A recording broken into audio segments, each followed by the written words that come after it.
الحمد لله نحمده ونستعينه ونؤمن به ونتوكل عليه ونعوذ بالله من شرور أنفسنا ومن سيئات أعمالنا من يهده الله فلا مضل له ومن يضلل فلا هادي له وأشهد أن لا إله إلا الله وحده لا شريك له وأشهد أن محمدا عبده ورسوله أرسله بالهدى ودين الحق ليظهره على الدين كله ولو كره المشركون اللهم صل على محمد وعلى آل محمد كما صليت على إبراهيم وعلى آل إبراهيم وبارك على محمد وعلى آل محمد كما باركت على إبراهيم وعلى آل إبراهيم إنك حميد مجيد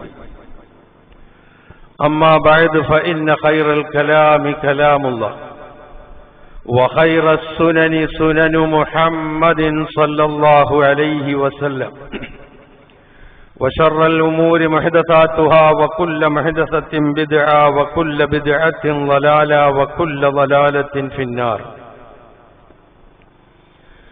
يا أيها الذين آمنوا اتقوا الله حق تقاته ولا تموتن إلا وأنتم مسلمون يا أيها الناس اتقوا ربكم الذي خلقكم من نفس واحدة وخلق منها زوجها وبث منهما رجالا كثيرا ونساء واتقوا الله الذي تساءلون به والأرحام إن الله كان عليكم رقيبا يا أيها الذين آمنوا اتقوا الله وقولوا قولا سديدا يصلح لكم أعمالكم ويغفر لكم ذنوبكم ومن يطع الله ورسوله فقد فاز فوزا عظيما أعوذ بالله من الشيطان الرجيم بسم الله الرحمن الرحيم ها أنتم هؤلاء تدعون لتنفقوا في سبيل الله فمنكم من يبخل ومن يبخل فإنما يبخل عن نفسه والله الغني وأنتم الفقراء وإن تتولوا يستبدل قوما غيركم ثم لا يكونوا أمثالكم. സഹോദരന്മാരെ, സഹോദരികളെ, ജീവിതത്തിന്റെ എല്ലാ മേഖലകളിലും അള്ളാഹുവിന്റെ നിയമനിർദ്ദേശങ്ങൾ പാലിച്ചുകൊണ്ട് ജീവിക്കുവാൻ കൽപ്പിക്കപ്പെട്ടവരാണ് നാം ഓരോരുത്തരും എന്നുണർത്തുന്നു. അള്ളാഹു സുബ്ഹാനഹു വ തആല നാം ഏവരെയും മുത്തഖികളായ അവന്റെ ഇഷ്ടദാസന്മാരായി ജീവിക്കുവാനും ഈ ലോകത്തോട് വിട പറയുവാനും തൗഫീഖ് ചെയ്യുമാറാകട്ടെ എന്ന് പ്രാർത്ഥിക്കുകയും ചെയ്യും. വിശുദ്ധ ഖുർആനിലെ 47-ാം അധ്യായം മുഹമ്മദ്, അതിലെ ഏറ്റവും അവസാനത്തെ വാചകം അഥവാ 38-ാമത്തെ വചനമാണ് ഞാൻ ഓതിക്കേൾപ്പിച്ചത്. അതിന്റെ അർത്ഥത്തിലൂടെ ചില കാര്യങ്ങളിലേക്ക് ഇൻഷാ അല്ലാഹ് നമുക്ക് പ്രവേശിക്കാം. ഹാ അന്തും ഹൗലാഇ തുദ്ഔന ലിതുൻഫിഖൂ ഫീ സബീലില്ലാഹ്. ഹേ കൂട്ടരെ, അള്ളാഹുവിന്റെ മാർഗത്തിൽ ചെലവഴിക്കാൻ വേണ്ടി നിങ്ങൾ ആഹ്വാനം ചെയ്യപ്പെടുന്നു, ക്ഷണിക്കപ്പെടുന്നു. അങ്ങനെ ക്ഷണിക്കപ്പെടുമ്പോൾ ഫമിൻകും, നിങ്ങളിൽ ചിലരുണ്ട്, മൻ യബ്ഖൽ, അങ്ങേയറ്റം പിശുക്ക് കാണിക്കുന്നവർ. വമൻ യബ്ഖൽ ഫഇന്നമാ യബ്ഖലു അൻ നഫ്സി, അങ്ങനെ ആരെങ്കിലും പിശുക്ക് കാണിക്കുന്നുണ്ട് എങ്കിൽ അത് തന്നോട് തന്നെയാണ് അവൻ പിശുക്ക് കാണിക്കുന്നത് എന്ന് മനസ്സിലാക്കിക്കൊള്ളുക. വല്ലാഹുൽ ഗനിയ്യു, അല്ലാഹു ആരുടെയും ആശ്രയം ആവശ്യമില്ലാത്ത ആരുടെയും ആശ്രയം ആവശ്യമില്ലാത്തവനാണ്. വ അന്തുമുൽ ഫുഖറാ, നിങ്ങളാകട്ടെ ആരുടെയെങ്കിലുമൊക്കെ സഹായത്തിന് ആവശ്യമുള്ളവരും അള്ളാഹുവിന്റെ സഹായത്തിന് ആവശ്യമുള്ളവരും ദരിദ്രന്മാരുമാകുന്നു. വഇൻ തതവല്ലൗ, ഈ പറഞ്ഞതിൽ നിന്നൊക്കെ നിങ്ങൾ പിന്തിരിഞ്ഞോടാനാണ് ഭാവമെങ്കിൽ യസ്തബ്ദിൽ, അല്ലാഹു പകരം കൊണ്ടുവരും, ഖൗമൻ ഗൈറക്കും, നിങ്ങളല്ലാത്ത ഒരു ജനതയെ അല്ലാഹു പകരം കൊണ്ടുവരും, സുമ്മ ലാ യകൂനു അംസാലക്കും, പിന്നീട് അവർ നിങ്ങളെപ്പോലെ ആവുകയില്ല. ഇതാണ് ഈ വചനങ്ങളുടെ സാരം. നാടും നഗരവും ആഹ്ലാദാരവങ്ങളിൽ മുഖരിതമാക്കുന്ന ധന്യമായ റമദാനിലാണ് നാം എല്ലാവരും. കുടിലും കൊട്ടാരങ്ങളിലും കടന്നു ചെല്ലുന്നു റമദാൻ. ലോകം മുഴുവനുമുള്ള മുസ്ലിമീങ്ങളെ സംബന്ധിച്ചിടത്തോളം അവർ ആ റമദാന്റെ സൗന്ദര്യവും അതിന്റെ ഗൗരവവും ആസ്വദിച്ച് അറിഞ്ഞുകൊണ്ടിരിക്കുകയാണ്. സൽവിചാരങ്ങളുടെ സമ്മേളന കാലമാണ് റമദാൻ. ആ റമദാനിലെ 3 ദിവസം പിന്നിട്ട് 4-ാമത്തെ ദിവസത്തേക്ക് എത്താൻ എനിക്കും നിങ്ങൾക്കും കഴിഞ്ഞു. അൽഹംദുലില്ലാ. അല്ലാഹു സുബ്ഹാനഹു വ തആല ഈ നാളുകളിൽ നാം അനുഷ്ഠിച്ച വ്രതവും നാം ചെയ്തു കൂട്ടിയ നന്മകളും പൂർണ്ണമായും നമ്മളിൽ നിന്ന് സ്വീകരിക്കുമാറാകട്ടെ.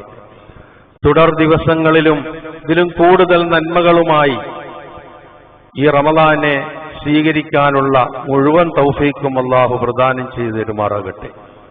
എന്തെങ്കിലും പോരായ്മകളും പാളിച്ചകളും ഈ കഴിഞ്ഞ ദിനങ്ങളിൽ വന്നുപോയിട്ടുണ്ട് എങ്കിൽ അല്ലാഹു അത് വിട്ട് മാപ്പാക്കി തരികയും അതിന്റെ പൂർണ്ണമായ പ്രതിഫലം നൽകി അനുഗ്രഹിക്കുകയും ചെയ്യുമാറാകട്ടെ എന്ന് പ്രാർത്ഥിക്കുക. അല്ലാഹുവിന്റെ അനുഗ്രഹങ്ങൾ രാപ്പകൽ ഭേദമില്ലാതെ പെരുമഴയ്ക്ക് സമാനമായി പെയ്തിറങ്ങുന്ന നാളുകളാണ് റമദാൻ. ഈ റമദാനിൽ എന്നല്ല ഏത് റമദാനിലും വിശ്വാസികളെ സംബന്ധിച്ചിടത്തോളം അവർ ശ്രദ്ധിക്കേണ്ട ഒരു പ്രധാന കാര്യം, വ്രതാനുഷ്ഠാനമെന്നല്ല ഇസ്ലാമിലെ എല്ലാ ആരാധനാകർമ്മങ്ങൾക്കും 2 തലങ്ങൾ നമുക്ക് കാണാൻ കഴിയും. ഒന്ന് ബാഹ്യമായ തലം, മറ്റൊന്ന് ആന്തരികമായ തലം.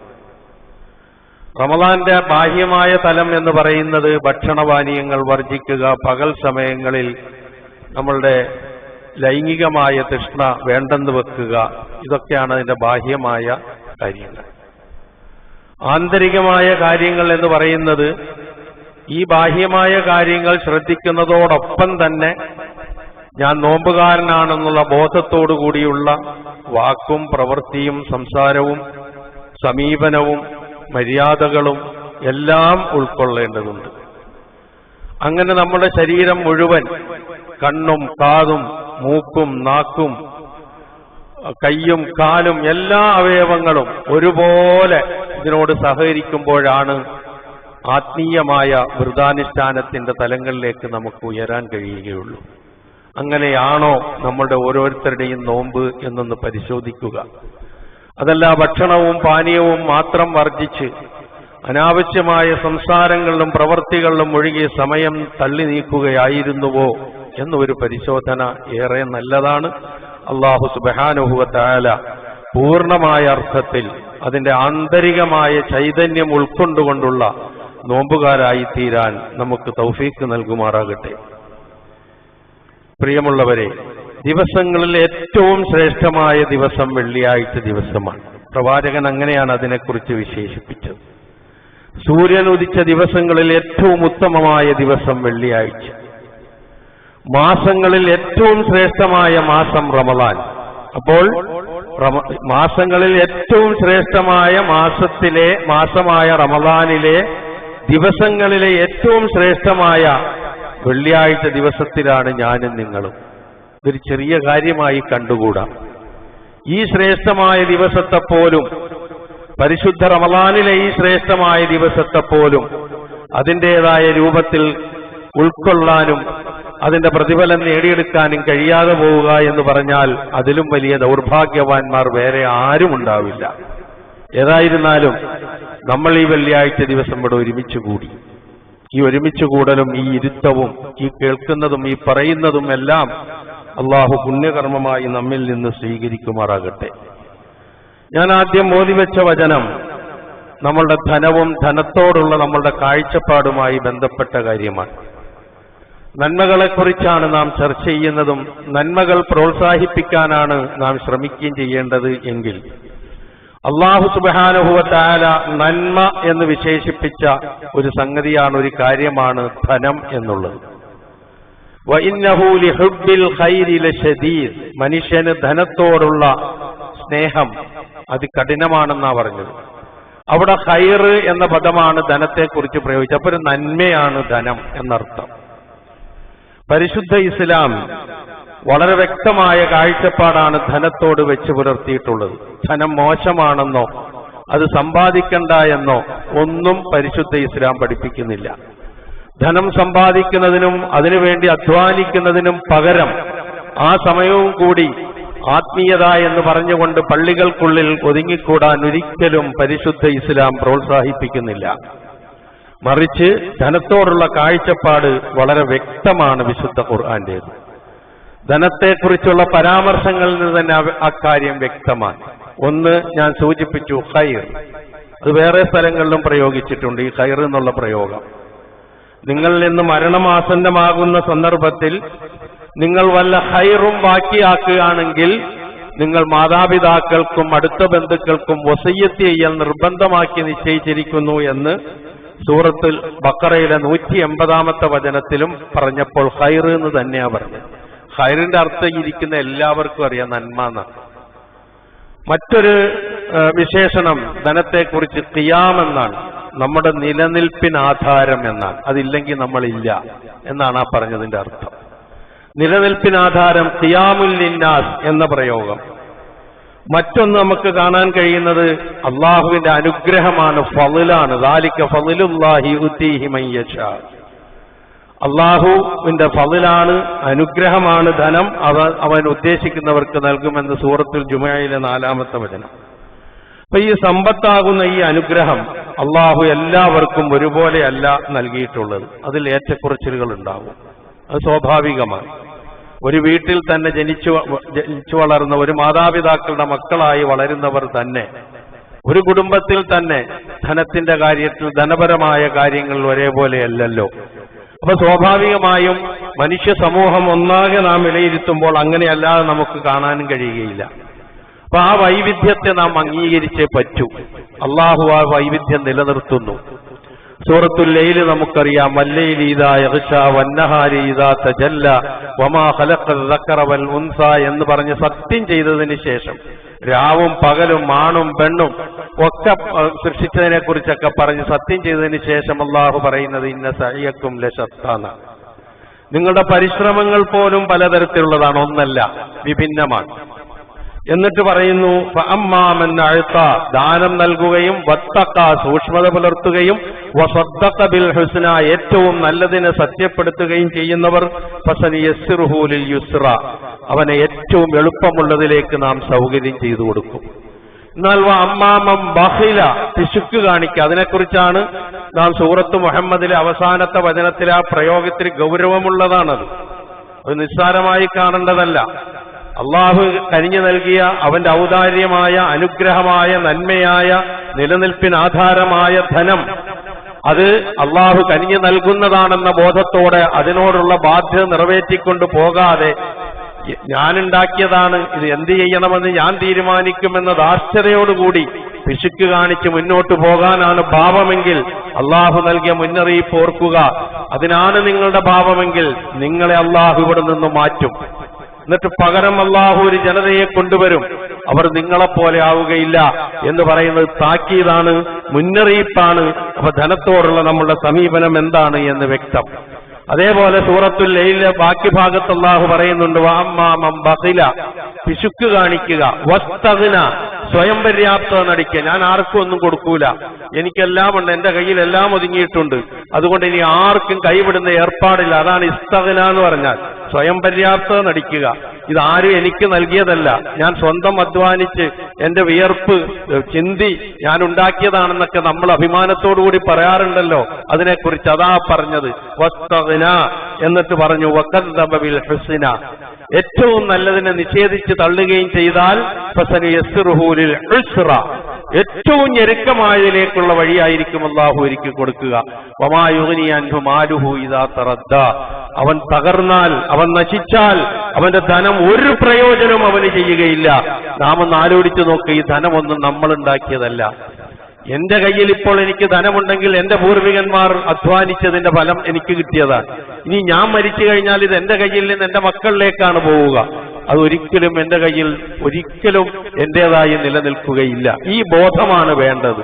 നമ്മുടെ മുമ്പേ ജീവിച്ച് മരണപ്പെട്ടു പോയ, നമ്മളെക്കാൾ ഒരുപാട് അധ്വാനിച്ച, നമ്മൾക്ക് വേണ്ടി ഒരുപാട് അധ്വാനിച്ച ആളുകൾ ഉണ്ടാക്കിയിട്ടത് നമ്മളിപ്പോൾ ആസ്വദിച്ചു കൊണ്ടിരിക്കുന്നു. അതിലൂടെ നാം മുന്നോട്ട് പോകുന്നു. ചിലപ്പോൾ നമ്മളുടെ കഴിവും ബുദ്ധിയും ഒക്കെ പ്രയോഗിച്ചുകൊണ്ട് ഇത്തിരി ഒന്ന് വർദ്ധിപ്പിച്ചിട്ടുണ്ടാകുമെന്ന് നമ്മൾ. അതുകൊണ്ട് ഇത് എന്റേതാണ്, ഞാനുണ്ടാക്കിയതാണ് എന്നുള്ള ഭാവമേ ധനത്തെക്കുറിച്ച് നമുക്കുണ്ടായിക്കൂടാ. അങ്ങനെ വരുമ്പോഴാണ് ബുഖ്ല്, പിശുക്ക് വരിക. അങ്ങനെ വരുമ്പോഴാണ് ഇസ്തിഗ്നാ, സ്വയം പര്യാപ്തനാണെന്ന തോന്നലുണ്ടാവുക. അതൊന്നും ഇല്ലാത്തൊരവസ്ഥയാണ് എങ്കിൽ, ഇത് അള്ളാഹു എനിക്ക് കഴിഞ്ഞു നൽകിയതാണെന്ന ബോധമുണ്ട് എങ്കിൽ അതിനോടുള്ള നല്ല മനോഭാവം നാം വെച്ച് പുലർത്തിക്കൊണ്ടുപോകും. വിശുദ്ധ ഖുർആൻ സൂറത്ത് സബയിലെ 39-ാമത്തെ വചനത്തിലൂടെ അല്ലാഹു പറയുന്നുണ്ട്, ഖുൽ ഇന്ന റബ്ബി യബ്സുത്തു റിസ്ഖ ലിമൻ യശാഉ മിൻ ഇബാദിഹി വയഖ്ദിറു ലഹു. അല്ലാഹു സുബ്ഹാനഹു വ തആല അവന്റെ ദാസന്മാർക്ക് റിസ്ഖ്, ഉപജീവനം വിശാലമാക്കി കൊടുക്കും അവൻ ഉദ്ദേശിക്കുന്നവർക്ക്. മറ്റു ചിലർക്ക് അവൻ വളരെ ഇടുങ്ങിയതാക്കി കൊടുക്കുകയും ചെയ്യും. എന്നിട്ട് പറഞ്ഞു, വമാ അൻഫഖ്തും മിൻ ഷൈഇൻ ഫഹുവ യുഖ്ലിഫു, അതിൽ നിന്ന് നിങ്ങൾ എന്ത് ചെലവഴിക്കുന്നുവോ അതിന് പകരം നിങ്ങൾക്ക് കിട്ടിക്കൊണ്ടിരിക്കും. ഒന്നും നഷ്ടപ്പെട്ടു പോവില്ല. ഞാനും നിങ്ങളൊക്കെ വിചാരിക്കുന്ന ഒരു വിചാരമുണ്ട്, ധനം ചെലവഴിച്ചാൽ ചുരുങ്ങിപ്പോകുമെന്നില്ല. ധനം ചെലവഴിച്ചാൽ അത് വർദ്ധിക്കുകയുള്ളൂ. മാ നഖസത്ത് സദഖത്തും മിൻ മാൽ, ഒരു ധർമ്മവും ഒരു ധനത്തെയും ചുരുക്കിയ പ്രശ്നമില്ല എന്ന് അള്ളാന്റെ റസൂലാ പറയുന്നത്. പിന്നെ നമ്മളെന്തിനാ വിഷമിക്കുന്നത്? കൊടുക്കുന്നവർക്ക് അള്ളാഹു കൊടുത്തുകൊണ്ടേയിരിക്കും, പിന്നെയും പിന്നെയും. കൊടുക്കാതിരുന്നാൽ ആ ഉള്ളത് കയ്യിൽ വെച്ചുകൊണ്ട് ഇനി ഒന്നിനും ഇല്ല എന്ന് പറഞ്ഞ് ജീവിക്കുകയാണെങ്കിൽ അതേ ഉണ്ടാവൂ, അത് വർദ്ധിക്കാൻ പോകുന്നില്ല. തന്നെയുമല്ല, അത് സ്വന്തം ജീവിതത്തിൽ തന്നെ ഉപകാരപ്പെടില്ല. ഒരു രോഗം വന്നാൽ കഴിഞ്ഞു എല്ലാം. പിന്നെ മറ്റുള്ളവരുടെ മുമ്പിൽ എനിക്കുള്ളതെല്ലാം കഴിഞ്ഞു, ഇനി എനിക്ക് നിൽക്കണമെങ്കിൽ സഹായിക്കണം എന്ന് പറയുന്ന ദുരവസ്ഥ വരെ ജീവിതത്തിൽ ഉണ്ടായാൽ പോലും കണ്ടറിഞ്ഞാലും കൊണ്ടറിഞ്ഞാലും മനസ്സിലാക്കാത്തവരാണ് നമ്മിൽ പലപ്പോഴും ഈ ഒരു രംഗത്ത് ധനം കൈകാര്യം ചെയ്യുന്ന രംഗത്ത്. ഞാൻ അടിവരയിട്ട കാര്യം സൂചിപ്പിക്കുകയാണ്. അള്ളാഹു നൽകിയ ഈ സമ്പത്ത് മുഴുവൻ സ്വന്തമാണ്, മറ്റാർക്കും ഇതിൽ അവകാശമില്ല. ധൂർത്തടിക്കുന്നു, പൊങ്ങച്ചം കാണിക്കുന്നു, ദുരഭിമാനം നടിക്കുന്നു, പരസ്പരം കിടമത്സരങ്ങൾ നടത്തുന്നു. അങ്ങനെ ധനവുമായിട്ട് നാം മുന്നോട്ട് പോവുകയാണ് എങ്കിൽ പിടിച്ചെടുത്ത് കിട്ടൂല പ്രിയമുള്ളവരെ, നമ്മളെ കിട്ടൂല.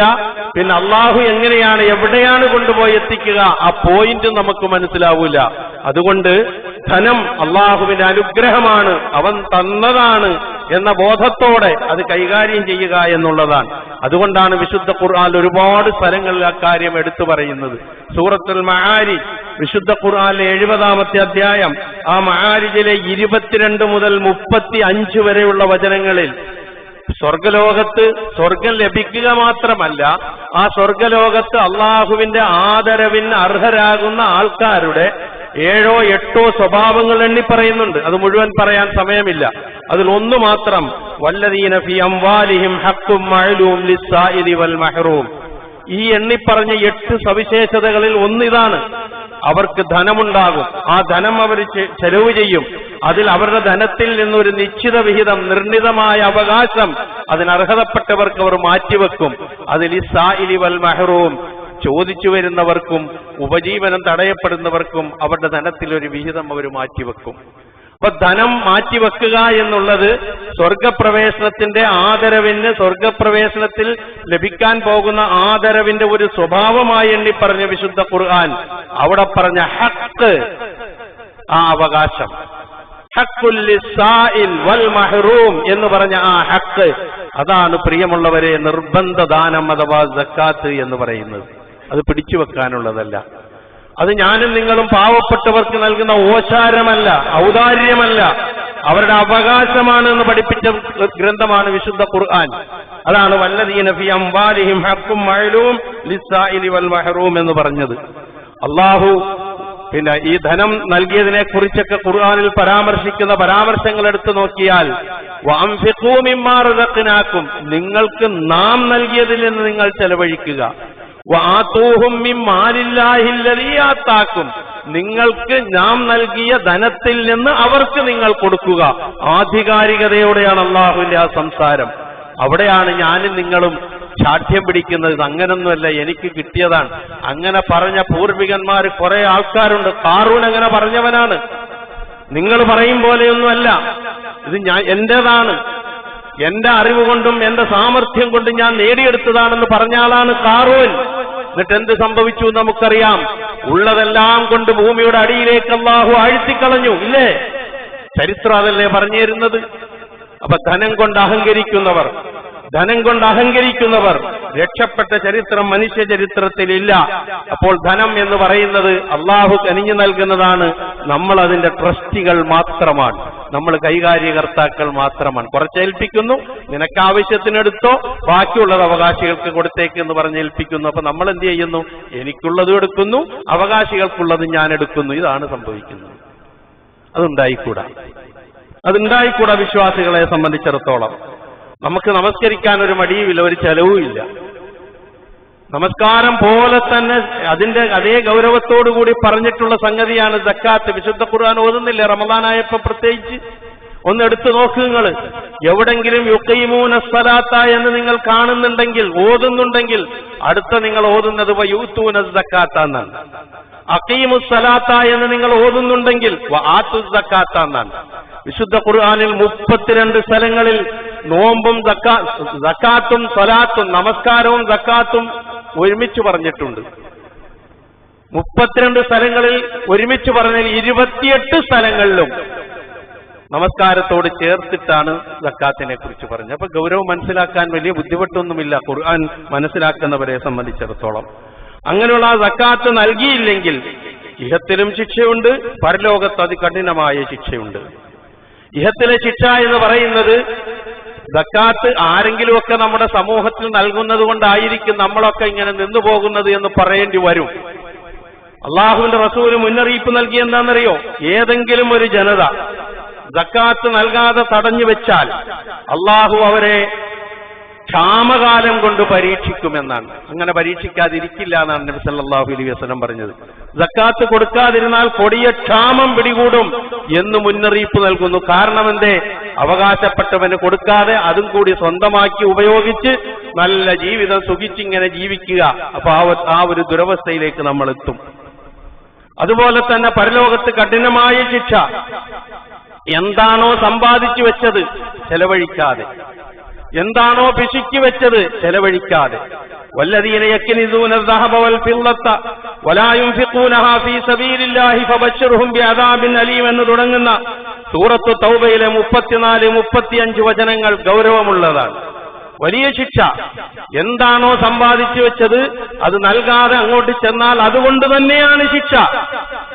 അനകൻസുക അന മാലുക, നീ ആർക്കും കൊടുക്കാതെ സൂക്ഷിച്ചു വെച്ച നിധിയാണ് ഞാൻ, നിന്റെ സമ്പത്താണ് ഞാൻ എന്ന് പറഞ്ഞുകൊണ്ടുള്ള ശിക്ഷയാണ്. പല രൂപത്തിലുള്ള ശിക്ഷകൾ ഏൽക്കേണ്ടി വരിക. അത് തന്നെയുമല്ല, സക്കാത്ത് കൊടുക്കൽ നിർബന്ധമായ രൂപത്തിൽ ധനം കയ്യിലുണ്ടായിട്ട് ആ സക്കാത്ത് കൊടുക്കാതെ ആ ധനവും ബാക്കിയുള്ള ധനവും കൂടി കൂട്ടിക്കലർത്തിയാൽ അത് ഫസാദാകുമെന്നാണ് നബി സല്ലല്ലാഹു അലൈഹി വസല്ലം, മലീമസമാകുമെന്നാണ് പ്രവാചകൻ പറഞ്ഞത്. സക്കാത്ത് കൊടുക്കേണ്ട ധനം കൊടുക്കാതെ അതും കൂടി തന്റെ കയ്യിലുള്ള സ്വത്തിനോട് ചേർത്ത് ചെയ്താൽ, കലർത്തി എന്തെങ്കിലും ചെയ്താൽ അതിൽ ഒരു നന്മയും ഉണ്ടാവില്ല. അപ്പൊ ഞാനിപ്പോ അങ്ങനെ ചെയ്യുന്നുണ്ടല്ലോ, എനിക്ക് ഒരുപാട് നന്മയുണ്ടല്ലോ എന്ന് ആർക്കെങ്കിലും തോന്നുന്നുണ്ടെങ്കിൽ അത് ശാശ്വതമല്ല. എന്തെങ്കിലും പറ്റിയിരിക്കും. അള്ളാഹുവിന്റെ റസൂലിന്റെ മുന്നറിയിപ്പാണ്. ഒരിക്കലും സക്കാത്തിന്റെ ധനവും നമ്മുടെ ധനവും തമ്മിൽ, ദരിദ്രന് അവകാശപ്പെട്ട ധനവും നമ്മുടെ ധനവും തമ്മിൽ ഒരിക്കലും നാം കൂട്ടിക്കലർത്തരുത്. അത് അപകടം ചെയ്യും. റസൂലിന്റെ മുന്നറിയിപ്പാണ് ഇങ്ങനെയുള്ള കാര്യം. അതുകൊണ്ട് തന്നെയാണ് സക്കാത്ത് വാങ്ങുന്നതിലും കൊടുക്കുന്നതിലുമൊക്കെ ഏറ്റവും നിഷ്കർഷ കാണിച്ചിരുന്ന പ്രവാചകനും പ്രവാചകന്റെ സന്തത സഹചാരികളായ ഖലീഫമാരുമൊക്കെ വളരെ ഗൗരവത്തോടുകൂടി അതിനെ കണ്ടിരുന്നത്. വളരെ ഗൗരവത്തോടുകൂടി അതിനെ കണ്ടിരുന്നു. കൂടുതൽ വിശദീകരിക്കുന്നില്ല, അതിനുള്ള ടൈമല്ലത്. അബൂബക്കർ സിദ്ദീഖ് റളിയല്ലാഹു അൻഹു ഖിലാഫത്ത് ഏറ്റെടുത്തപ്പോൾ ചിലർ സക്കാത്ത് തടഞ്ഞു, ഞങ്ങൾ കൊടുക്കില്ല എന്ന് പറഞ്ഞു, യുദ്ധം ചെയ്യൂ എന്ന് പറഞ്ഞു. എന്നിട്ട് പ്രഖ്യാപിച്ചു, നമസ്കാരത്തിന്റെയും സക്കാത്തിന്റെയും ഇടയിൽ വേർതിരിവുണ്ടാക്കുന്നവൻ ആരോ അവനോട് വല്ലാഹി ലഉഖാതിലന്ന, അള്ളാഹുവിനെ തന്നെയാണ് സത്യം, അവനോട് ഞാൻ യുദ്ധം ചെയ്യുക തന്നെ ചെയ്യും എന്ന് പ്രഖ്യാപിച്ച ആളാണ് അബൂബക്കർ സിദ്ദീഖ്. അത്ര ഗൗരവമുണ്ട്. എന്തുകൊണ്ടാണത്? അത്രയേറെ ശ്രദ്ധിക്കേണ്ട ഒരു കാര്യമാണ്. കാരണം മനുഷ്യന്റെ ഏറ്റവും നല്ല സ്വഭാവം അള്ളാഹുവിനോടുള്ള ഭക്തി, അള്ളാഹുവിനോടുള്ള സ്നേഹം, അവന്റെ വിശ്വാസത്തിന്റെ മാറ്റ് ഉരച്ചു നോക്കാൻ ഈ ഒരൊറ്റ സംഗതി മതി. ഈ ധനം എന്ന് പറയുന്നത് മാത്രം മതി. നമസ്കരിക്കാൻ പറഞ്ഞാൽ കുഴപ്പമില്ല, നമസ്കരിച്ചോളൂ. നോമ്പ് പിടിക്കാൻ പറഞ്ഞാലും കുഴപ്പമില്ല, നോമ്പ് പിടിച്ചോളൂ. പക്ഷേ എടുത്തിങ്ങനെ അങ്ങോട്ട് കൊടുക്കണമെന്നൊന്ന് പറഞ്ഞാലോ അപ്പൊ കൈയൊന്ന് പറക്കും. അവിടെയാണ് പ്രശ്നം, അവിടെയാണ് പ്രശ്നം, അവിടെ തന്നെയാണ് പ്രശ്നം. അവിടെയാണ് അല്ലാഹു നമ്മളെ പിടികൂടുക എന്നുള്ള ബോധം നമുക്കുണ്ടാവുക. അത് തന്നെയുമല്ല, സക്കാത്ത് അത് കൊടുക്കലും വിതരണം ചെയ്യലും ശേഖരിക്കലും ഒക്കെ സംഘടിതമായ രൂപത്തിലായിരിക്കണം. വ്യക്തിക്ക് എറിഞ്ഞു കൊടുക്കുന്ന ചില്ലിക്കാശ് സക്കാത്താവൂല. അത് ശേഖരിക്കണം, വിതരണം ചെയ്യണം. ഖുദ് മിൻ അംവാലിഹിം സദഖതൻ തുതഹിറുഹും വതുദക്കീഹിം ബിഹാ വസല്ലി അലൈഹിം ഇന്ന സലാത്തക സക്കനുൽ ലഹും. നീ അവരിൽ നിന്ന് അവരുടെ സക്കാത്ത് സദഖ, അവരുടെ സക്കാത്ത് നീ വാങ്ങണം. അപ്പൊ വാങ്ങലുണ്ട്, കൊടുക്കലുണ്ട്. നേരെ കൊടുക്കലല്ല എന്നുള്ള കാര്യം ഉറപ്പാണ്.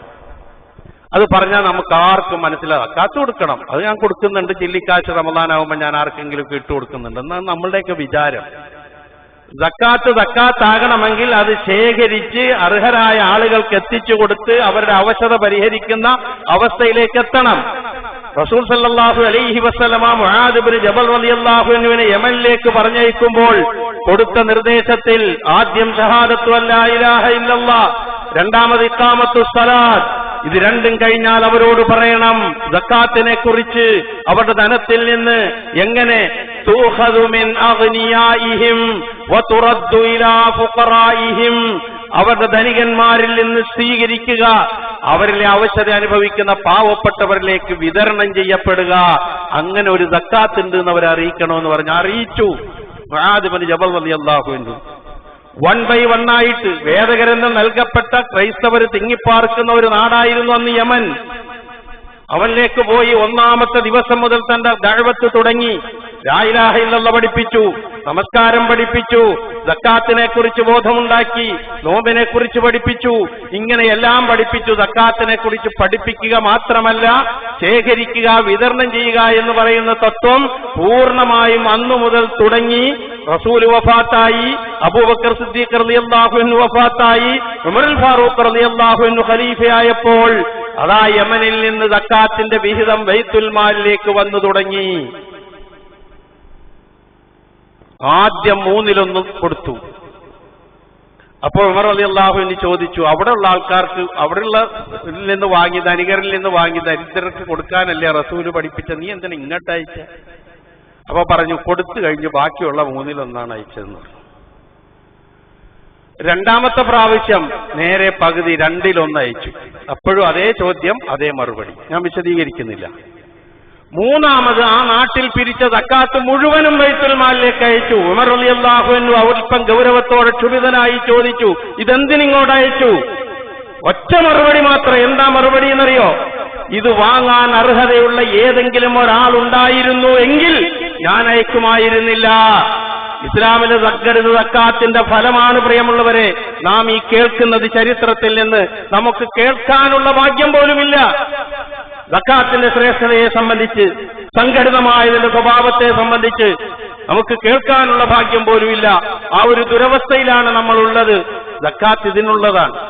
സമൂഹത്തിലെ ദാരിദ്ര്യ നിർമ്മാർജ്ജനത്തിന്, അവശത അനുഭവിക്കുന്നവരുടെ അവശത ഇല്ലാതാക്കാൻ, പരമാവധി ആളുകളെ ധന്യരാക്കാൻ, അതിനൊക്കെ ഉള്ളതാണ് സക്കാത്ത്. അത് ഈ റമദാനില് 5ഉം 10ഉം രൂപ ഇങ്ങനെ എറിഞ്ഞു കൊടുത്താൽ സക്കാത്താവില്ല. അതിന്റെ പ്രതിഫലം നേടാനും കഴിയില്ല, അതിന്റെ ലക്ഷ്യം സാക്ഷാത്കരിക്കാനും കഴിയില്ല. അത്ര ഗൗരവമുണ്ട് സംഘടിതമായത് ചെയ്യുന്നതിന്. ചെറിയ കാര്യമല്ലത്. അപ്പൊ യമനില് സക്കാത്ത് വാങ്ങാൻ ആളില്ലാത്ത നിലയിൽ സക്കാത്തിന്റെ പ്രവർത്തനം മുന്നോട്ട് നീങ്ങി.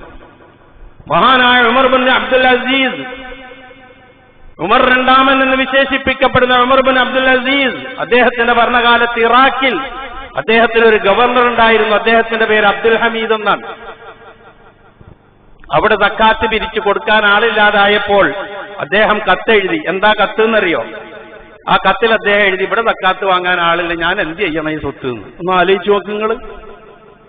സക്കാത്ത് ധനികരിൽ നിന്ന് ശേഖരിച്ച് ദരിദ്രർക്ക് വിതരണം ചെയ്ത് അവരുടെ അവശത പരിഹരിച്ച് അവസാനം എല്ലാവരും സക്കാത്ത് കൊടുക്കുന്ന അവസ്ഥയിലെത്തി. അങ്ങനെ പണം പെൻഡിങ്ങായി ബാക്കിയായി.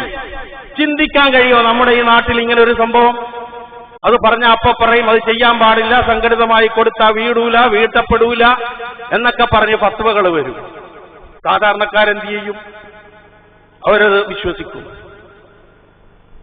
അദ്ദേഹം മറുപടി എഴുതി. എന്താ മറുപടി എന്നറിയോ? ഗവർണർക്ക് നൽകിയ മറുപടി, അവിടെയുള്ള ജനങ്ങൾക്ക് വല്ല വേതനങ്ങളും കൊടുത്തു തീർക്കാനുണ്ടെങ്കിൽ കൊടുത്തു തീർത്തേക്കെന്ന് പറയും. അപ്പൊ അദ്ദേഹത്തിന്റെ മറുപടി വരികയാണ്, അതൊക്കെ കൊടുത്തു തീർത്തിട്ടും ബാക്കിയുണ്ട്, ഇനി ഞാൻ എന്ത് ചെയ്യണം? ഉമർ ബിൻ അബ്ദുൽ അസീസിന്റെ മറുപടി പോകുന്നു. എന്താണെന്നറിയോ? കടം കൊണ്ട് വലയുന്നവർ ആരെങ്കിലും ഉണ്ടോ ആ നാട്ടിലെന്ന് തികഞ്ഞറിഞ്ഞ് പരിശോധിച്ചിട്ട് അവരുടെ കടം മുഴുവൻ വീട്ട്. അത് ചെയ്തു കഴിഞ്ഞതിന് ശേഷം അദ്ദേഹത്തിന്റെ മറുപടി, ഇന്നി ഖളൈതു അലൈഹിം വഖദ് ബഖിയ ഫീ ബൈത്തി മാലിൽ മുസ്ലിമീന മാൽ. അതാണ് മറുപടി. അങ്ങ് പറഞ്ഞതുപോലെ കടമുള്ളവരുടെ കടം മുഴുവൻ ഞാൻ വീട്ടി, എന്നിട്ടും ബൈത്തുൽ മാലിൽ ധനം കൂമ്പാരമായി കിടക്കുന്നു, ഇനി ഞാൻ എന്ത് ചെയ്യും? ഇത് കഥ പറയുന്നതല്ല, ചരിത്ര സംഭവമാണ് നടന്നത്. ഉമർ ബിൻ അബ്ദുൽ അസീസിന്റെ കാലത്ത് ഇങ്ങനെ സക്കാത്തിനെ കുറിച്ചൊന്ന് ചിന്തിക്കാൻ കഴിയുമോ? നമ്മുടെ ഏതെങ്കിലും ഒരു മഹല്ല് ഇത്തരത്തിലുള്ളൊരു സംവിധാനം ഏർപ്പെടുത്തി ആ മഹല്ലിലെ ധനികരിൽ നിന്ന് കളക്ട് ചെയ്ത് ആ മഹല്ലിലെ ദരിദ്രർക്ക് വിതരണം ചെയ്ത് ഏതാനും വർഷം കൊണ്ടവരെ സമ്പന്നരാക്കി ഇനി അടുത്ത ഏതെങ്കിലും സ്ഥലമുണ്ടെങ്കിൽ അങ്ങോട്ടേക്ക് കൊടുക്കുന്ന ഒരു കാര്യത്തെക്കുറിച്ച് ചിന്തിക്കാൻ ആരെങ്കിലും പറഞ്ഞാൽ പറയുന്നവനെ തല്ലുക എന്നുള്ളതല്ലാതെ അതിന്റെ ഗുണത്തെക്കുറിച്ച് ആരും ചിന്തിക്കുന്നില്ല. കാരണം എന്താണെന്നറിയോ? സക്കാത്ത് ശേഖരിക്കുമ്പോൾ അതിന് കൃത്യമായ ഒരു രൂപമുണ്ട്, രൂപവും ഭാവവും ഒക്കെ ഉണ്ട്. നമ്മളുടെ ഈ നഗരത്തിലെ ഈ സക്കാത്ത് ദായകരായ ആൾക്കാർ കൃത്യമായി സക്കാത്ത് കണക്ക് നോക്കി സക്കാത്ത് കമ്മിറ്റികളെ ഏൽപ്പിച്ച് ആ ധന്യരാക്കുന്ന അവസ്ഥ ഉണ്ടായാലുണ്ടല്ല, പറയാനേ പറ്റുള്ളൂ. ആരും ചെയ്യാറില്ല, വളരെ പരിമിതമായ ആളുകൾ മാത്രം. 10-30 വർഷമായി ഇവിടുത്തെ സക്കാത്ത് സെല്ലുമായി ബന്ധപ്പെട്ട് പ്രവർത്തിക്കുന്ന ഒരു വിനീതൻ എന്നുള്ള നിലയിൽ അനുഭവത്തിൽ നിന്നാണ് ഞാനിത് പറയുന്നത്. നമുക്കൊന്ന് മാറി ചിന്തിച്ചുകൂടെ? ഒന്ന് ആലോചിച്ചുകൂടെ?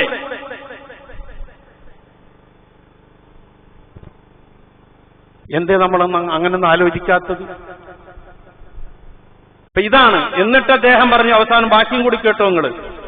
അത് കഴിഞ്ഞപ്പോൾ ഇനി ഞാൻ എന്ത് ചെയ്യും, ഇനിയും ബാക്കിയുണ്ടെന്ന് പറഞ്ഞു. ആ നാട്ടില് വിവാഹപ്രായമെത്തിയ യുവതികളല്ലോ, വിവാഹപ്രായമെത്തിയ യുവാക്കൾ ആരെങ്കിലും ഉണ്ട്, അവർക്ക് മഹർ കൊടുക്കാനും വിവാഹ ചെലവിനുമില്ല പൈസ ഇല്ല എങ്കിൽ അവർക്ക് കൊടുക്കാൻ പറഞ്ഞു. മറുപടി പോകുന്നു. എന്താ മറുപടി എന്നറിയോ? ഇന്നി ഖദ് സവ്വജ്തു കുല്ല മൻ വജത്തു. അങ്ങനെ ഞാൻ കണ്ടവരെ ഒക്കെ ഞാൻ വിവാഹം കഴിപ്പിച്ചു. എന്നിട്ടോ വബഖിയ ഫീ ബൈത്തി മാലിൽ മുസ്ലിമീന മാലു. ദാ ബൈത്തുൽ മാലിൽ പിന്നെയും ധനം ബാക്കിയായിരിക്കുന്നു. ഇനി ഞാൻ എന്താ ചെയ്യാ?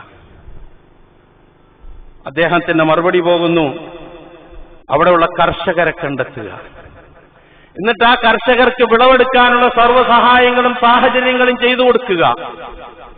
അവർ നല്ല ഭക്ഷ്യവസ്തുക്കൾ ഉൽപ്പാദിപ്പിക്കട്ടെ, അത് മറ്റുള്ളവർക്ക് ഉപകാരപ്പെടട്ടെ, അതിന് കൊടുക്കാൻ പറഞ്ഞു.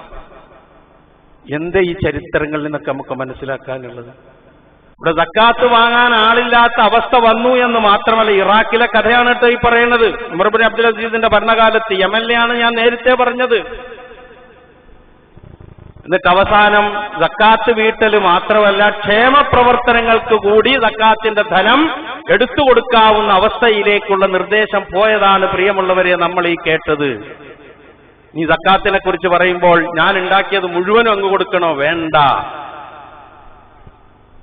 പരമാവധി 2.5% നാണയമാണ് എങ്കിൽ, കച്ചവടവുമായി ബന്ധപ്പെട്ട കാര്യങ്ങളാണ് എങ്കിൽ ഞാൻ കൂടുതൽ വിശദീകരിക്കുന്നില്ല, ഒരുപാട് പഠിക്കാനുണ്ട് ആ വിഷയങ്ങൾ.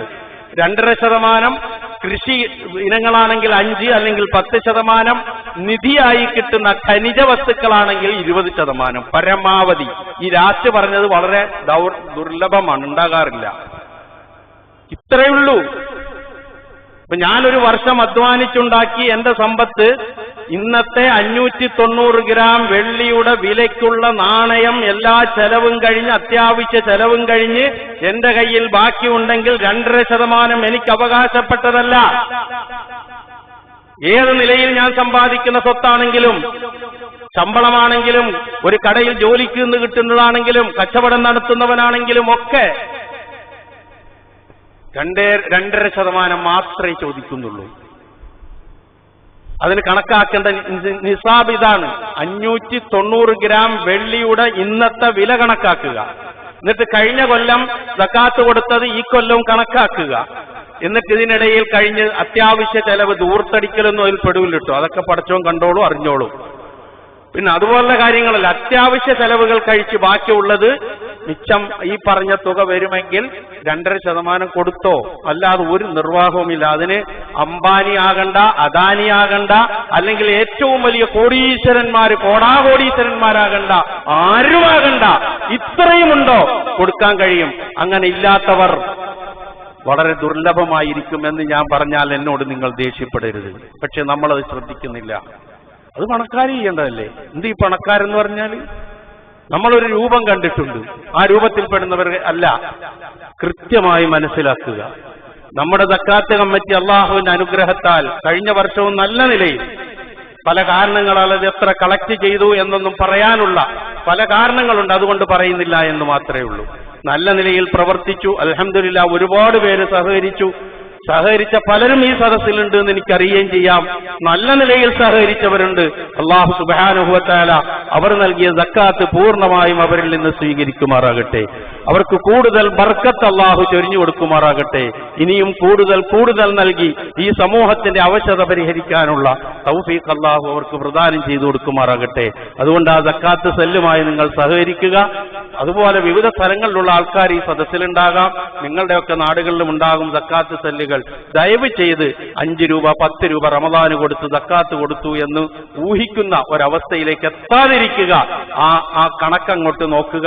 2.5% കൃത്യമായി ഏതെങ്കിലും ഒരു സക്കാത്ത് സെല്ലിനെ ഏൽപ്പിച്ചു കഴിഞ്ഞാൽ അവർ കൃത്യമായി അത് കൈകാര്യം ചെയ്യും. ഒരു പേജും വേണ്ട. ഇനി സക്കാത്ത് കമ്മിറ്റിക്ക് ഏൽപ്പിച്ചു കഴിഞ്ഞാൽ അത് അവര് എന്തെങ്കിലും ചെയ്ത് ആരെന്ത് ചെയ്യുമെന്ന് നിങ്ങളീ പറയണേ. സക്കാത്ത് കമ്മിറ്റിയിലിരിക്കുന്ന ആൾക്കാർ സക്കാത്ത് കിട്ടുന്ന പണം എടുക്കാൻ കാത്തിരിക്കുന്നവരാ?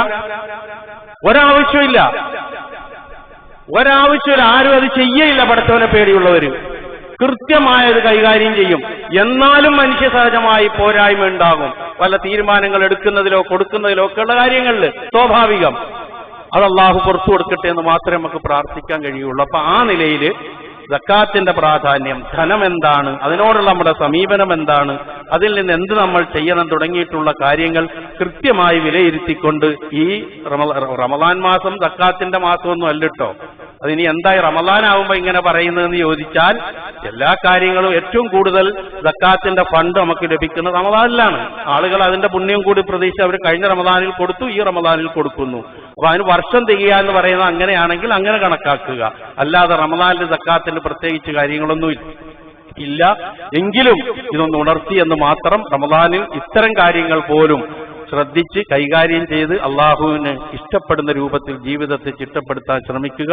മലിക്കുൽ ജബ്ബാറായ അള്ളാഹു അതിനുള്ള തൗഫീഖ് നമുക്ക് പ്രദാനം ചെയ്തു തരുമാറാകട്ടെ.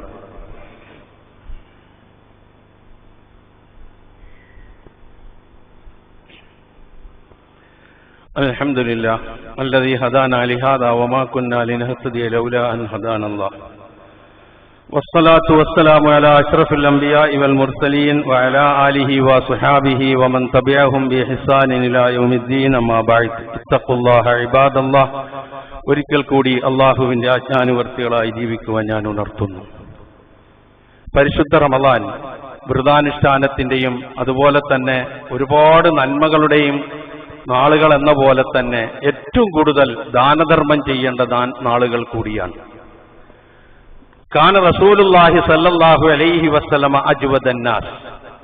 ജനങ്ങളിൽ ഏറ്റവും വലിയ ധർമ്മിഷ്ഠനായിരുന്നു അള്ളാഹുവിന്റെ റസൂല്. നമ്മുടെ മാതിരി സമ്പന്നത ഉണ്ടായിട്ട് കൊടുത്തതല്ല, ഉള്ളത് കൊടുക്കും. റസൂലിന്റെ ജീവിതവും റസൂലിന്റെ കുടുംബത്തിന്റെ ജീവിതമൊക്കെ നമുക്കറിയാമല്ലോ. 3 മാസക്കാലമൊക്കെ അടുപ്പിൽ തീ പുകയാത്ത നാളുകൾ കഴിഞ്ഞു പോയിട്ടുണ്ട് എന്ന് അള്ളാഹുവിന്റെ റസൂലിന്റെ കുടുംബത്തിൽപ്പെട്ടവർ നമുക്ക് പറഞ്ഞു തരുന്നുണ്ട്. ആ പ്രയാസമൊന്നും പ്രിയമുള്ളവരെ നമ്മക്കാർക്കും ഇല്ലല്ലോ. അങ്ങനെ ജീവിച്ചു വരുന്നവരാണ്. എന്നിട്ടാണ് ഏറ്റവും വലിയ ധർമ്മിഷ്ഠനാണ് റസൂൽ എന്ന് പഠിപ്പിച്ചത്. എപ്പോഴാണ് ഏറ്റവും കൂടുതൽ ധർമ്മം ചെയ്തിരുന്നത്? റമളാനിലായിരുന്നു എന്നാണ്. അത്ര പ്രതിഫലാർഹമായ കാര്യമായതുകൊണ്ടാണ്. അന്ന് എങ്ങനെയായിരുന്നു? അടിച്ചു വീശുന്ന കാറ്റിന് സമാനമായിരുന്നു റസൂൽ സല്ലല്ലാഹു അലൈഹി വസല്ലം എന്നാണ്. കരീഹിൽ മുർസല എന്നാണ്. നമ്മൾ എന്തെങ്കിലും ഒരു കാര്യം പറഞ്ഞാൽ, നമ്മളൊരു ഫണ്ട് ശേഖരണോ അതുപോലുള്ള കാര്യം പറഞ്ഞാൽ, ആ ഫണ്ട് ശേഖരിക്കാൻ വെച്ചിരിക്കുന്ന ആ പാത്രത്തിന്റെ ഓരത്തൂടെ നമ്മളൊന്നും നടന്നു പോകുന്നുള്ളതല്ലാതെ എന്തെങ്കിലും ഒന്നതിലേക്ക്, റമളാനായാൽ പോലും നമ്മുടെ മനസ്സ് പാകപ്പെടുന്നില്ലെങ്കിൽ പിന്നെ എന്തിനാ ഞാനിത് പറയുന്നത്? എന്തിനാ നമ്മളിത് കേൾക്കുന്നത്? പറയാൻ രസമുണ്ട്, കേൾക്കാൻ രസമുണ്ട്. പ്രായോഗിക ജീവിതത്തിൽ വരുമ്പോൾ അത് പ്രയാസമുണ്ടാക്കുന്നുണ്ട് നമുക്ക്. അവിടെയാണ് നമ്മളെ പരീക്ഷിക്കപ്പെടുക എന്നുള്ളതൊന്നും കൂടി ഓർക്കുക. ഇപ്പൊ നമ്മള് ഇവിടെ അള്ളാഹുവിന്റെ അനുഗ്രഹത്താൽ നിങ്ങളെല്ലാ വെള്ളിയാഴ്ചകളിലും തരുന്ന ചെറിയ ചെറിയ തുട്ടുകൾ, നോട്ടുകൾ, കഴിഞ്ഞ റമദാൻ മുതൽ ഈ റമദാൻ വരെ ഏതാണ്ട് 14,19,067 രൂപ നിങ്ങളെല്ലാരും കൂടി തന്നു. നിങ്ങൾ തന്നതാ, വേറെ ആരും പുറത്തുനിന്ന് തന്നതല്ല. അപ്പുറത്ത് സഹോദരിമാര് നൽകുന്നു, ഇവിടെ നിങ്ങൾ നൽകുന്നു. ഇവിടെ ഒരു ടിൻ ബോക്സ് വെച്ചിട്ടുണ്ട്, അതിനകത്തിടുന്നു. ചിലർ വ്യക്തിപരമായി കൊണ്ടുതരുന്നു റിലീഫിലേക്ക്. ഇതൊരു ചെറിയ കാര്യമല്ല, ചെറുതുള്ളി പെരുവെള്ളം. എത്രയോ മനുഷ്യർക്കാണ് അത് ഉപകാരപ്പെട്ടത്. ഏറ്റവും കൂടുതൽ അത് ചെലവഴിക്കുന്നത് കിഡ്നി പേഷ്യൻസ്, അതുപോലെ തന്നെ ഹാർട്ട് രോഗികൾ തുടങ്ങിയവർക്കുള്ള മരുന്ന് അവർ ചീട്ടുമായി വരുന്നു. അത് കൃത്യമായി നമ്മൾ മെഡിക്കൽ ഷോപ്പിൽ പോയി ഉത്തരവാദപ്പെട്ട ആള് വാങ്ങിക്കൊണ്ടുവന്നവർക്ക് കൊടുക്കുന്നു. ആ നിലയിൽ ശ്രദ്ധിച്ച് ഭക്ഷണ കിറ്റിന് വേണ്ടി പലർക്കും നമ്മൾ സംഭാവന നൽകി. ഒരുപാട് മനുഷ്യർക്ക് ഒരുപാട് ഉപകാരപ്പെടുന്നുണ്ടത്. അതൊരു ചെറിയ കാര്യമായി നിങ്ങളാരും കാണരുത്. കഴിയുന്നിടത്തോളം അത് നിങ്ങൾ പ്രോത്സാഹിപ്പിക്കണം. ഇൻഷാ അല്ലാഹ് ഇന്ന് ആ റിലീഫ് ഫണ്ടിലേക്കുള്ള കളക്ഷനാണ് ഈ ആദ്യത്തെ വെള്ളിയാഴ്ച, റമദാന്റെ ആദ്യത്തെ വെള്ളിയാഴ്ച. നിങ്ങളോട് ഞാൻ അഭ്യർത്ഥിക്കുന്നത്, അപേക്ഷിക്കുന്നത്, ഒരാൾ പോലും അതിൽ എന്തെങ്കിലും നിക്ഷേപിക്കാതെ പോകുന്ന ഒരവസ്ഥ ഉണ്ടാകരുത്. ഈ റമദാന്റെ നാളുകളിൽ മനസ്സ് തട്ടിക്കൊണ്ടാണ് ഞാൻ പറയുന്നത്. അതോടൊപ്പം പറഞ്ഞു ഞാനിവിടെ ആർക്കും യാചന പ്രോത്സാഹിപ്പിക്കരുതെന്ന്. അതാണ് അതിന്റെ കാരണം. ചെയ്യാൻ പറ്റുന്നവർക്ക് ചെയ്തു കൊടുക്കാവുന്നൊക്കെ നമ്മൾ ചെയ്തു കൊടുക്കുന്നുണ്ട്. പിന്നെ അവർ യാചിക്കാൻ വരുമ്പോൾ പ്രോത്സാഹിപ്പിക്കാൻ പറ്റില്ല എന്ന് പറയുന്നത് അതുകൊണ്ടാണ്. അപ്പൊ അതിൽ ശ്രദ്ധിക്കുക, അതിൽ സഹകരിക്കുക. പിന്നെ ഇൻഷാ അല്ലാഹ് എല്ലാ വെള്ളിയാഴ്ചകളിലും നമ്മൾ റമളാനിൽ കളക്ഷൻ നടത്താറുണ്ട്. തറാവീഹിന് ശേഷം ഓരോ ആവശ്യം പറഞ്ഞ ആൾക്കാർ വരും.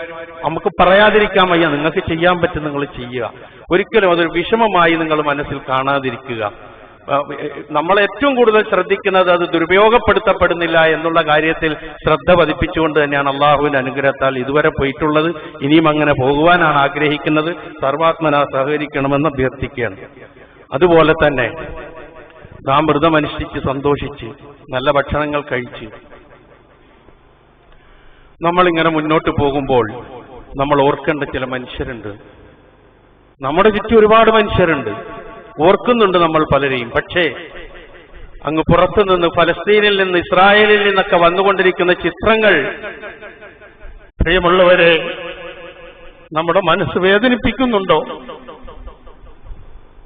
ഒരു ചീന്ത് റൊട്ടിക്ക് വേണ്ടി ക്യൂ നിൽക്കുന്ന കുഞ്ഞുങ്ങൾ, സ്ത്രീകൾ, നോമ്പനുഷ്ഠിക്കുന്നവർ, ഒന്ന് ആലോചിച്ച് നോക്കി നിങ്ങൾ. അവിടത്തേക്കാണ് ഈ കുടില ഹൃദയന്മാർ, ഈ കുടില ഹൃദയമുള്ള ആ മനുഷ്യര്, അവർക്കെതിരെയാണ് ബോംബിങ്ങും അതുപോലുള്ള കാര്യങ്ങളും കൊലപാതകങ്ങളും നടത്തുന്ന 6 മാസത്തോളമായി അനുഭവിക്കുകയാണവർ. എന്നിട്ടും പ്രിയമുള്ളവരെ, എന്റെയും നിങ്ങളുടെയും തീന്മേശകൾ ഒരുപാട് ദൂർത്തടിക്കുന്നുണ്ട് എങ്കിൽ, ഒരുപാട് പുറത്തെടുത്ത് വലിച്ചെറിയേണ്ട അവസ്ഥാവിശേഷം ഉണ്ടാകുന്നുണ്ടെങ്കിൽ കരുതിക്കോ, ഓർത്തോ, ഞാനും നിങ്ങളും ഇതിന് അതീതരല്ല നമ്മൾ എന്നുള്ള ഒരു ഓർമ്മ നമുക്ക് വേണം. ഒരോർമ്മ നമുക്കുണ്ടായേ തീരൂ. ആ ഒരവസ്ഥയിലേക്കാണ്, ആ ഇസ്രായേലിലെ കുടിലതയുടെ മനസ്സിലേക്കാണ് ഇന്ത്യ രാജ്യത്തെ ചില ആൾക്കാരിപ്പോ പോയിക്കൊണ്ടിരിക്കുന്നത് ഞാൻ വിശദീകരിക്കണോ നിങ്ങളോട്? ആ കുടില മനസ്സിലേക്ക്, വംശീയതയുടെ മനസ്സിലേക്ക് ഇസ്ലാമും മുസ്ലിമീങ്ങളും ഉണ്ടായിക്കൂടാ ഈ ലോകത്ത്. നിങ്ങൾ ആലോചിച്ച് നോക്ക്. ഒരു നിയമമുണ്ടാക്കുമ്പോൾ ആ നിയമത്തിൽ ഒരു മുസ്ലിം വിഭാഗത്തെ മാത്രം ഒഴിവാക്കി നിർത്തുകയും ബാക്കിയുള്ളവർക്കൊക്കെ സൗകര്യം ചെയ്തു കൊടുക്കുകയും ചെയ്യുന്ന രൂപത്തിലുള്ള ഒരു നിയമം ഇന്ത്യ രാജ്യത്ത് കേട്ടുകേഴ്വിയുണ്ടോ നിങ്ങൾക്ക്? അതല്ലേ ഇവിടെ നടക്കുന്നത്. അത് നമ്മൾ എന്ത് പേരിട്ട് വിളിച്ചാലും ശരി, ഒരു കാര്യം ഉറപ്പിച്ചോ മനസ്സിലെല്ലാവരും, ഇവരിനിയും കയറി വരുന്ന അവസ്ഥ ഉണ്ടായാൽ അത് പ്രശ്നം തന്നെയാണ്, നിലനിൽപ്പിനെ ബാധിക്കും. മറ്റൊരു ഇസ്രായേലായി അല്ലെങ്കിൽ ഫലസ്തീനായി ഇന്ത്യ രാജ്യം മാറും.